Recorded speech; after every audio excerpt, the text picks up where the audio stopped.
Hi, this is Russ Ballard, and you're listening to the Voices of Russ Ballard podcast. Well, hello everybody and welcome back to the Voices of Russ Ballard with me, Ian Street. Hope you enjoyed part one of my chat with Paul Shortino. Part two is coming in just a moment, but in the meantime, just a quick update. Russ is putting some finishing touches to some new material and some material that you probably would have heard before, massive hits for other artists as well, but more on that very, very soon. So in the meantime, here comes part two of my conversation with Paul Shortino, and we start with Paul's involvement in the rock world's equivalent to Band-Aid. I think it's time to talk about hearing aid. I think probably in the UK, we did get some exposure of We Are the World, which was the US equivalent on the kind of mainstream stuff. There are some incredible people on the hearing aid, including yourself, of course. That must have been an unbelievable experience for you. Oh, it really was.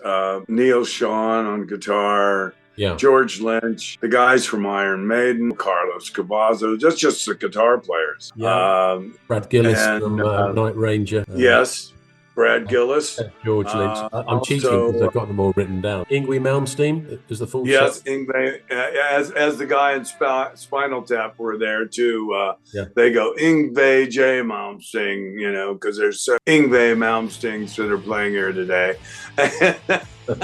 And the singers were Ronnie James Dio, Eric Bloom from Blue Oyster, Rob Halford, Dave Medichetti, Kevin DeBro, myself, Jeff Tate, Don Dokken. They were the main singers, and then there was a lot of singers that sang on the choir, which was Vince Neil, Kevin DeBro. All the singers that sang the main parts were in the multi-singers choir. Ted Nugent, Carmine Appice, Benny Appice, excuse me. And they're brothers, of course, but they pronounce their name different. We had Blackie Lawless was in that lineup of singers in the background. Also, the singer from Vanilla Fudge, Mark Stein. God, there were so many. Actually, it must have been amazing. Must have been absolutely. A lot of people are gone, unfortunately, but that we raised over $150,000, I think it was. Unfortunately, a lot of the money and food that was raised from We Are the World, because Ken Cragen was affiliated with both, with the Michael Jackson and all of those singers, We Are the World. He was also involved with hearing aid. And it was our genre of the hard rock music or heavy metal, whatever they want. I consider it just hard rock.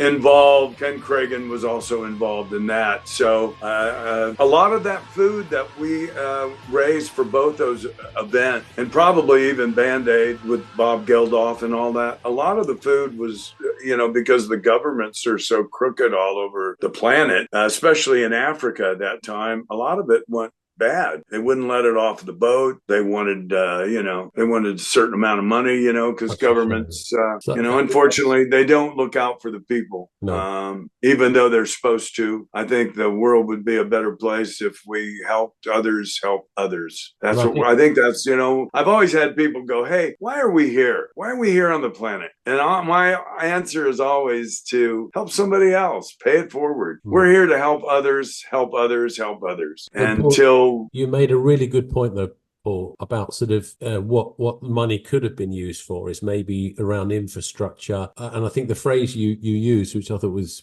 brilliant, was rather than giving them fish, teach them how to fish, right? Yes. And I think you're so right, that if the money could have been given to help the environment. And it goes that way all around the world with people. Yeah. Teach people how to plant their food.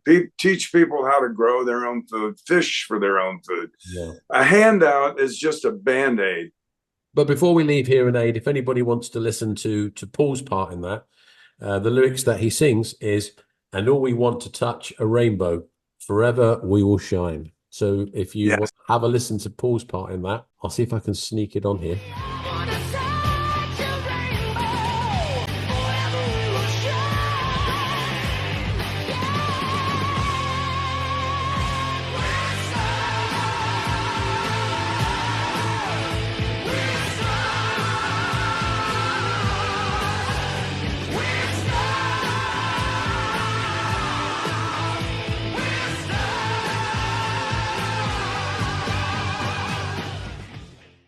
Actually, we all had to sing the whole song, which was Really? interesting because the brilliance of Ronnie James Dio picking the thing is 20 minutes long. I think the song is the whole experience, of everybody loading in the thing and the video of going to A&M is where they cut all the music.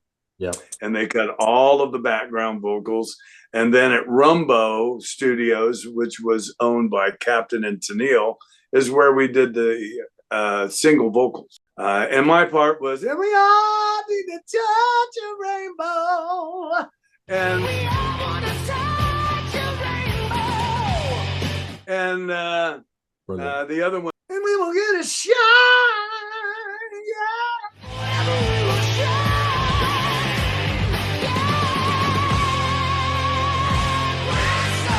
And then into the chorus. But we all had to, to sing the whole song. So the genius, and the same thing with the guitar player, they just shredded. Ronnie took the best of everybody's performance and put it together. That was the genius part about it. That man was very, very talented. Other than just being a great songwriter and singer, he also was an amazing producer, and how he could bring the best out of each artist and then put it together. Sorry, I was going to say you're far too nice a guy to answer this question, but I will ask it. Any egos in the room? When we did Hearing Aid? Yeah. Actually, everybody any you can tell me about. Any you can tell me about. Actually, everybody was very kind, and everybody was so down to earth. You would think egos would have came out in such a large event, but everybody was in awe of each other. It was, and here Rough Cut's album was just getting ready to come out, or it had just come out. And so I was just starstruck to be in a room with all of these people that were, I grew up listening to and just being a fan. And it was like, wow. And I think everybody felt the same way towards each other. It was an amazing experience. I'll never forget it as long as I live.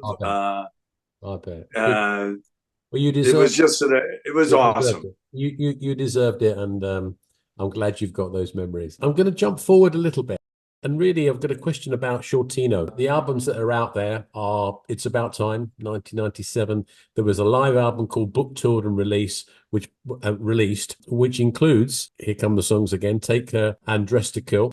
And The Kid Is Back in Town from the Shortino Northrop album, which I'm going to talk to you about in a moment. Chasing My Dream. And then Make a Wish. Make a Wish, what a great ballad that is. Are the fans able to buy the Shortino CDs from your website or anything like that? Well, actually, DDR Music released Blue Dahlia, the Rough Cut 3, right, and Bad Boys. Okay. So, and also a re-release of Sacred Place, where they took my face from the poster and put it on there. So they're selling those records, those CDs. The Make-A-Wish was just a Japanese and Asian release on Ward Records. Right. And I tried to get a deal here with Wendy Dio on Universal, but it didn't work out. So we did 2 videos on that. We did a video of Make-A-Wish.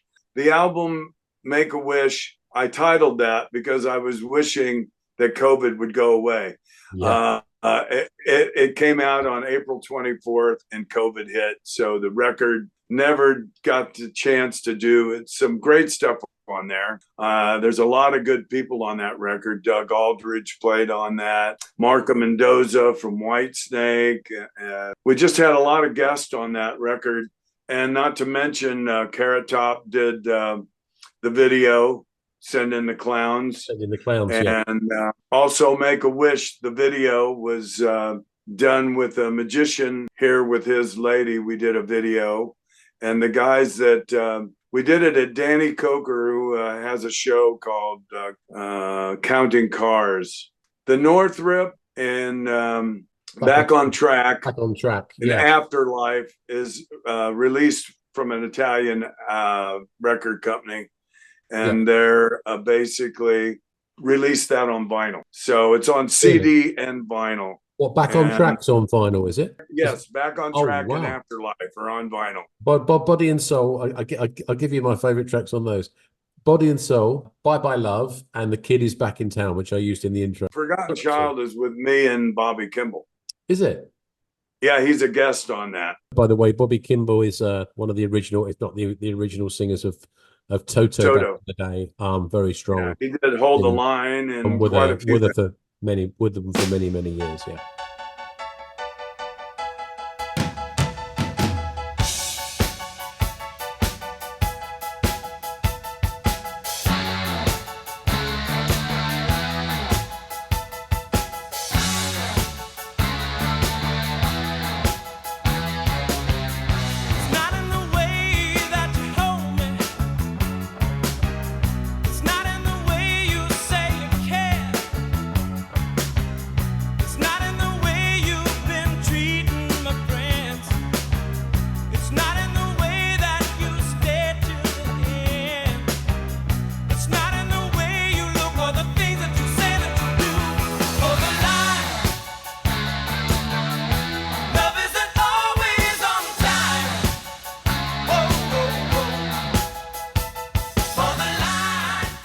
And on the album Afterlife, I did with Jeff Northrup. My favorite song on that is Like a Stone. Just if anybody wants to listen to these songs, just going back to the Shortino albums, you can sit and listen to them on YouTube. So if you want to have a listen and you like them, then you can buy the CDs as Paul's outlined. If you haven't got the message by now, dear listener, there's lots of really good music that Paul's done over the years, and some of it, dare I say, is understated, which is I think it's a travesty, because there's some really, really great stuff. Which brings me on nicely to Paul Shortino and the Rhythm Junkies, because there's an album called Stand or Fall, 1999. Now, this to me sounds like Paul Shortino plays the blues. It really is bluesy. I absolutely love that. And again, I'm going to give you my tracks: Stand or Fall and Take Me to the Fire. Those two stand out for me. Very, very strong. In fact, I think we should play Stand or Fall right now.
Everybody's got the answer, Lord, to every problem but their own. Well, my problems won't get answered if my troubles don't leave me alone.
So that was Stand or Fall, Paul Shortino and the Rhythm Junkies. When we cut that album, Take Me Into the Fire was written by Tovar. Right. And Tovar was a great slide guy. That was his track, and I re-sang it.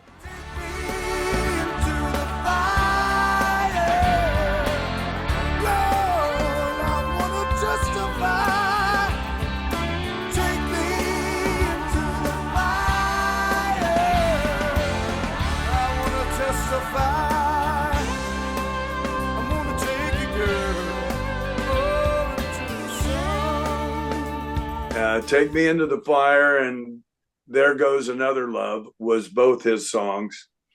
Devil in My Heart. Stand or Fall was a song that my buddy J.T. Garrett had written. And we changed it to the way it is now because I heard the Gary Moore album and I wanted to, when I heard Still Got the Blues and that whole album that Gary Moore did.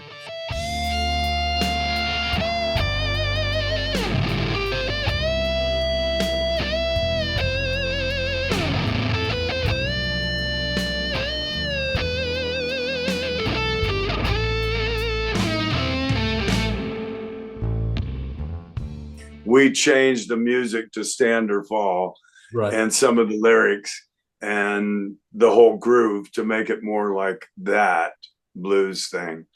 And we brought in horns and everything else. It was really cool doing that record.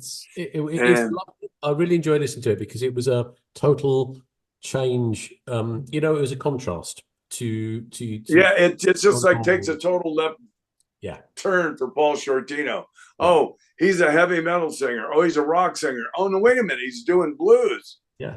Certainly like I want to do a gospel record now as my new project that I want to do. So, brilliant. Paul, we've got to talk about King Kobra. I was really knocked out by the quality of some of that stuff. So this is with Carmine, right? Oh yeah, it's his band. The very famous Carmine Appice, but I know you got they did some stuff before you arrived, but you arrived with the album King Kobra. Tracks like Live Forever, where you sound, by the way, like David Coverdale. This is where you sound very much like David Coverdale. Have a listen.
That's one of my favorite songs you picked as well.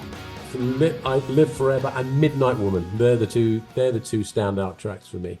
But I really do like that album. Tell us about Carmine. Carmine did Back on Track. Right. And so he came up here to Las Vegas, and David Henzerling came up from Arizona. And on the album, his name is usually David Phillips. So the guitar player came up, and we were going to do You Keep Me Hanging On and maybe one other song. It might have been Rock Your House or something. And the next thing I know, we got a deal with all the original members, Mick Sweeta, David, Johnny Rod, and Carmine, but without Mark Free or Marcy. So I said, okay, I'm in. So let's do it. So we started writing, and things just fell in. David would send me stuff, and Live Forever just happened. It was magic doing that song. A lot of those songs were really magic. Midnight Woman was partially melodic and lyrically written, so I didn't really have much to do with that song. Okay. Yeah. But Live Forever, really, David and myself wrote that, but we gave Carmine always, had to have a piece. And so yes, of course, very good. I see what you did there. Yeah. And anyways, that's just the way it was, and I had no problem on this last record we did. So I did 3 records with them. The second album was a lot of fun. Yeah, we still had Mick. Mick added a little bit more. The first album, he was just not really writing much. I think on the second album, we did a video called Have a Good Time. I think that's on the second album. Yep. And that was written about a club here in Las Vegas called Vamped. Okay. And it's Danny Coker's club. His wife runs it. And we wrote that basically about the club.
We did a video with we got Carrot Top in it, Benny Paul in it, swapping off the drums.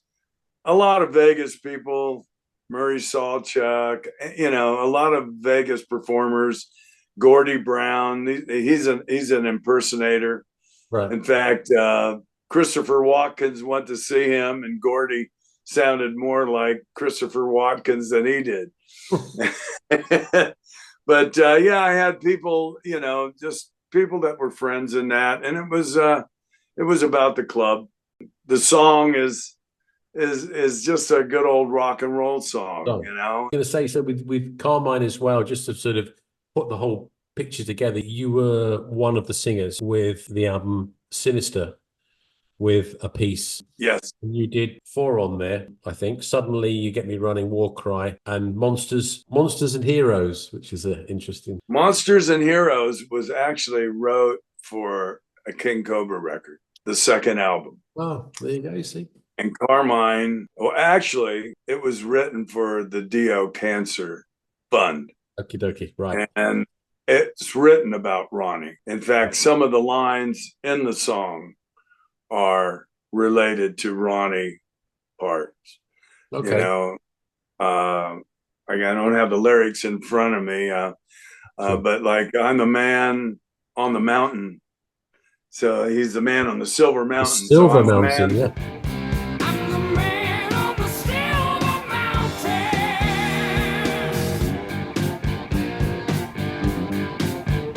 I'm the man on the Silver Mountain. So I took some lines from different songs, and initially it was Monsters and Heroes about the boogeyman, people under their bed, you know. Then I thought about it. He was a monster in his own way, and he was my hero. So That's lovely. I wrote the song and lyrically for Ronnie and the Cancer Fund.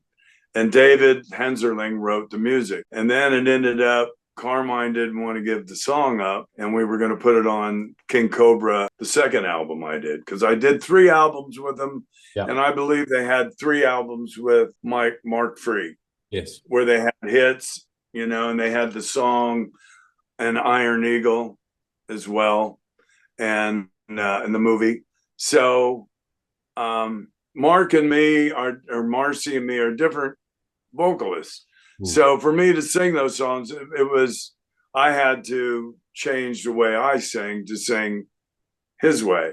Sure. So, and I still was trying to find the right voice for King Kobra. You know, I didn't want to have that voice from Rough Cut. I didn't want to have that voice from Back on Track or It's About Time.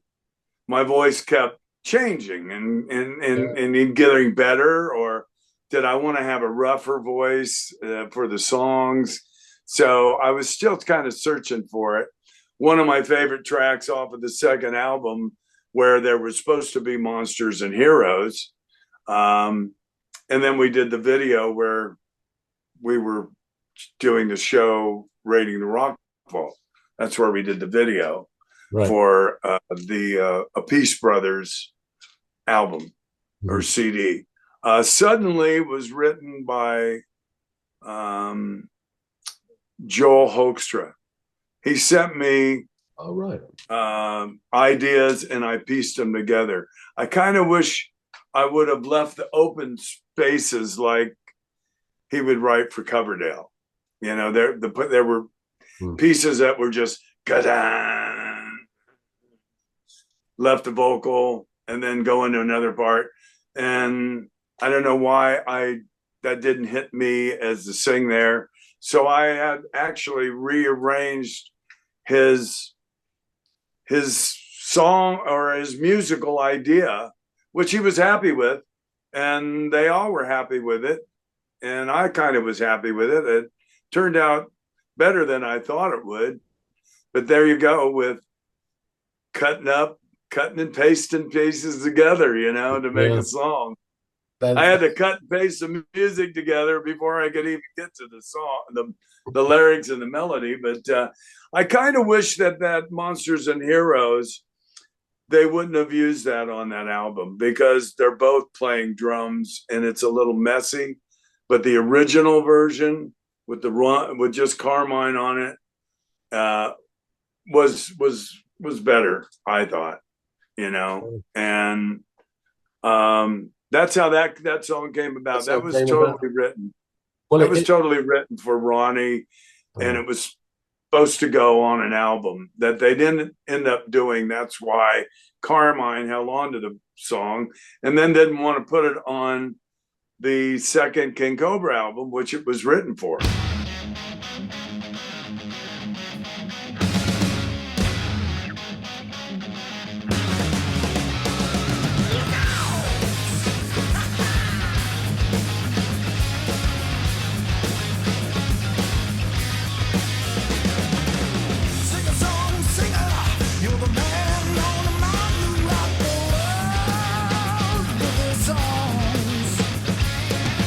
Spirit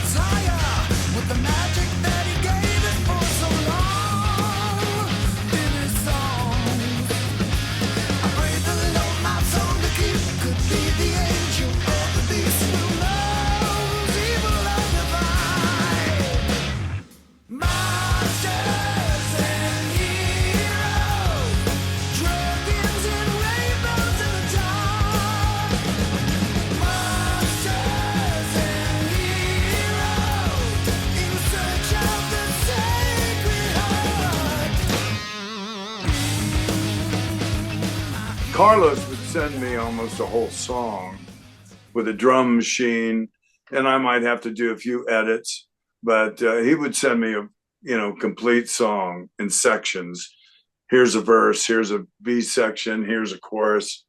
And and then I had a version of Love Hurts. And so I sent that to Carmine, and he changed the groove. Instead of Love Hurts, he put da da da da da do da da da do do da da da da. Love Hurts. You go to sing it because you know the song. You go to sing it, and then there's a gap because it's not there anymore because it's been around.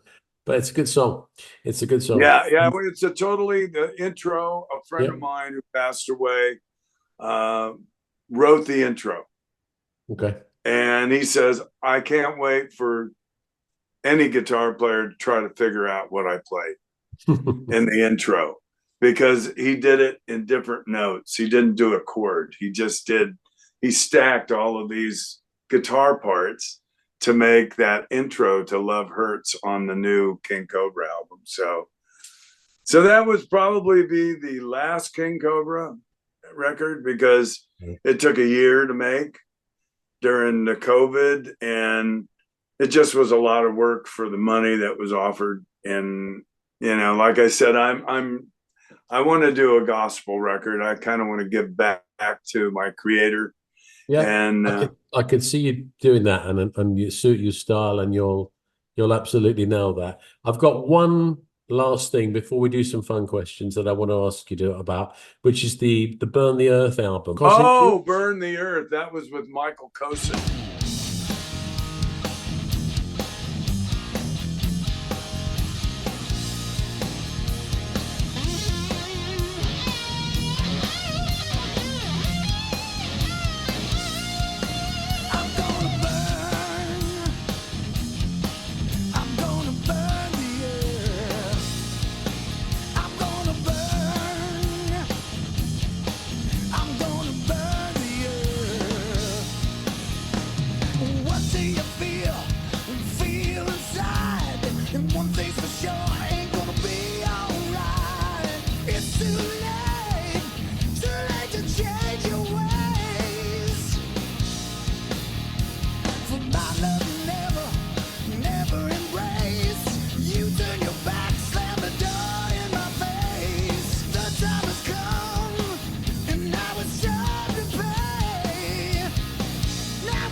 Yeah, it took me about a year to do that, because I'm trying to think of what band, Y&T mixed it. Right. And it took a long time to do that record. It was very much, he was very much into Robin Trower. That record was really a kind of like a tribute to Robin Trower, which gave me that Coverdale part of my voice, that deep part of the baritone part of my voice. I can sing way high, but when I was taking vocal lessons from a guy named Robert Salon, and his father worked with, what's his name, W.C. Fields, in a lot of movies. Really? And he was an actor, his father. And Robert had about 3 or 4 teeth. My opera coach teacher, he'd whistle when he talked, but he goes, you're not going to sing Delilah like, my, Delilah. He says, I want you to sing with your passion, my, Delilah. Oh, my.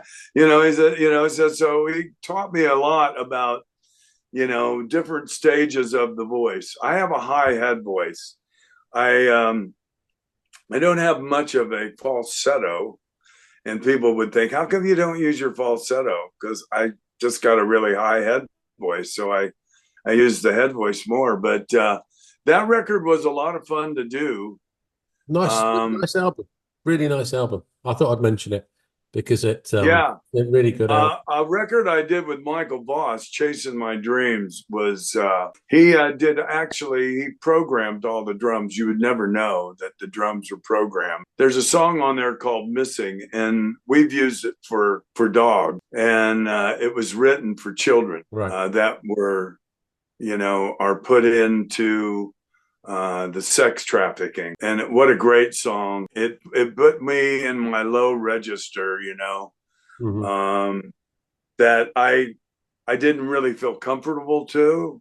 And where it goes, and the chorus is, oh, I'm missing. Oh, I'm missing you. It's a beautiful song, it talks about Christ. Have you forgotten me? Because it's about children, and we've used it. Like I said, we've used it for dogs. I've posted it on YouTube with some Podankos that we've saved from Spain, and it's just a beautiful record. There's "Chasing My Dreams" on there, which is a great song. Dun, dun, dun, dun, dun, dun, dun, dun. And what he did production wise was, just like a storm with rolling thunder. Roadblocks ahead are making me wonder if you can be what's around the next bend. It may be your own dead end. You can don't give up on chasing your dreams when life seems to run out of steam. I'm forgetting some of the lyrics, but it's a great song. And where it goes in the middle, his production is orchestration, and it's total chaos. It's amazing. His guitar solo. There's also a song on there is It's a Bad Situation. And I did a remake of that with a girl who sings with Mickey Thomas on the Make-A-Wish album. And we split up the vocal on it. And it's a greit ballad, It almost sounds like an Eagles song. It's a bad situation. When your love's not alive, and there you are, my love, and you love me now, I love you for you love me down. It's a great song. It's just with piano. Okay, just with piano. I'm gonna look that up. Paul, getting towards the end now, but I've got some fun questions for you, just to finish off with, if I may. So I'm going to send you to a desert island, and on that desert island you're only able to listen to one song, right? You can't listen to any other song. What song would that be for you? One of my own songs or anybody's song? Either, but it would be, I guess it's probably a nice way of saying what's your favorite song of all time, but well, that has changed. Okay, that has changed recently.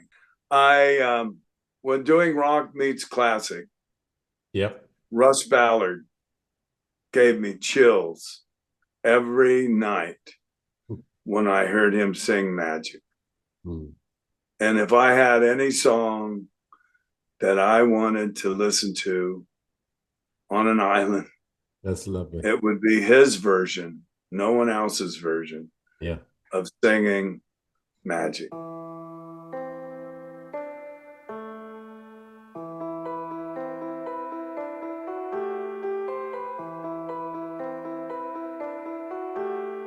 I never believed in things that I couldn't see. I said, if I can't feel it, how can it be?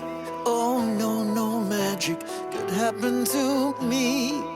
And then I saw you, I couldn't believe it. You took my heart, I couldn't retrieve it. Said to myself, what's it all about? Now I know there can be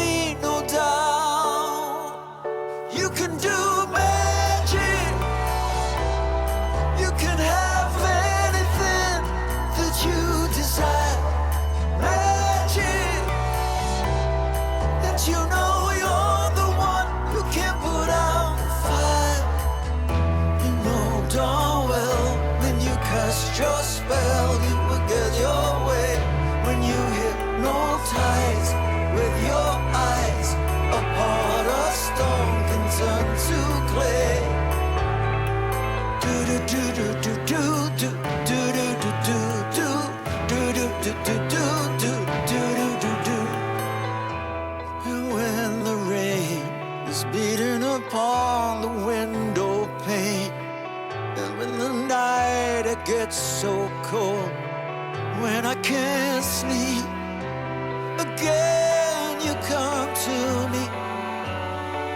You call my name, the rain disappears. And who would believe it? With a word you dry my tears. You can do magic. You can have anything that you desire. Magic. And you know you're the one who can put out the fire. You know darn well when you cast your spell, you will get your way. When you hypnotize with your eyes, a heart of stone can turn to clay.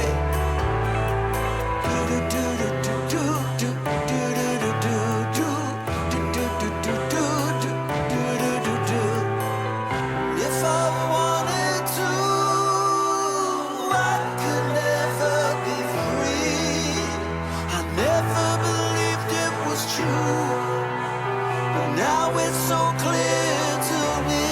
You can do magic.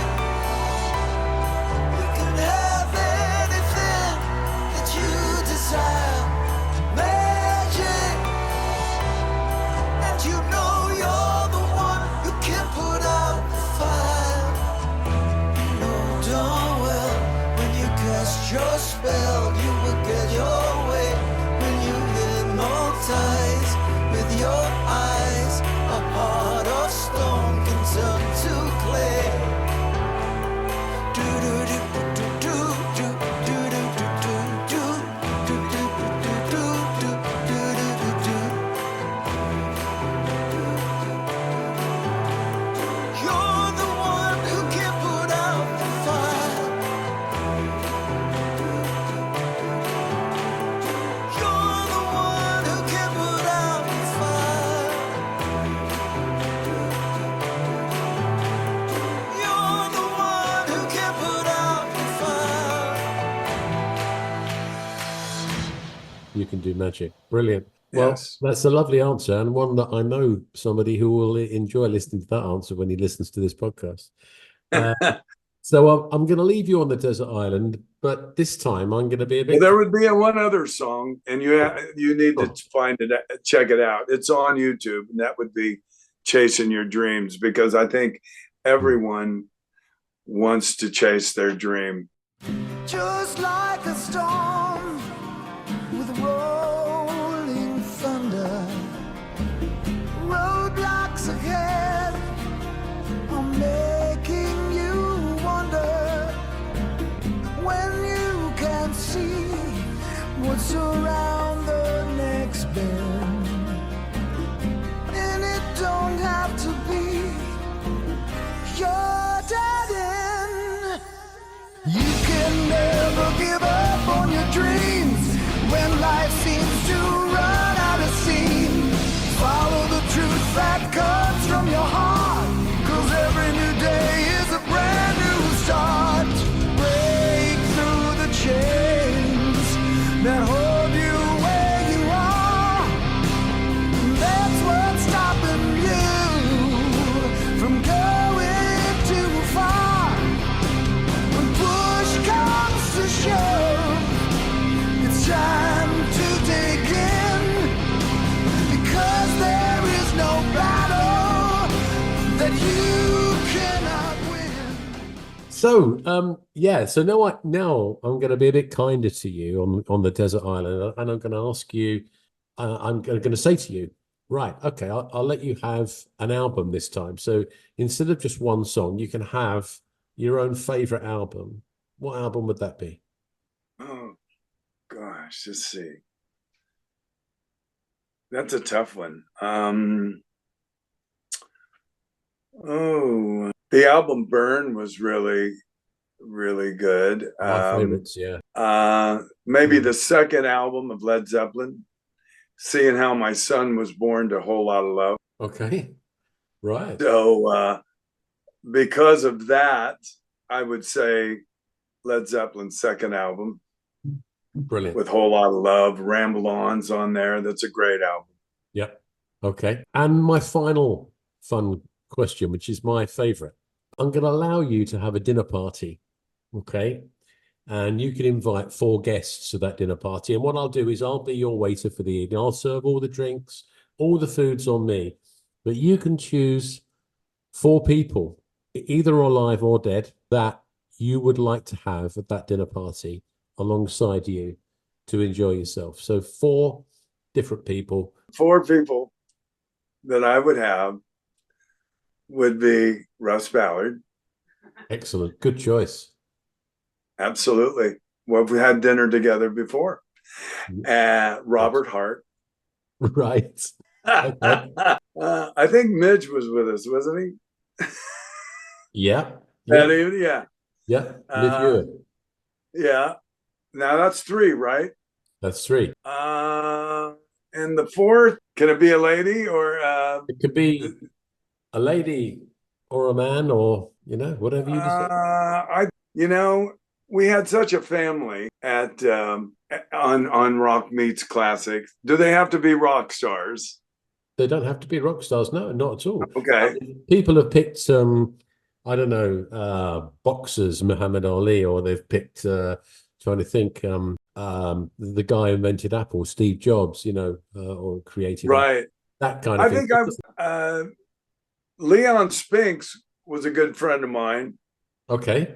But he's not alive. Unfortunately, I sang at his funeral. But I'll tell you what, seeing how he isn't here, Vinnie Paul Abbott. Brilliant. Well, that sounds a good dinner party. Some interesting characters around the table there. I'm sure Robert will be saying things like, look at you, look at us, look at us. or be loading the gun. Well, we had a great night that night, all of us sitting together. So, You know what?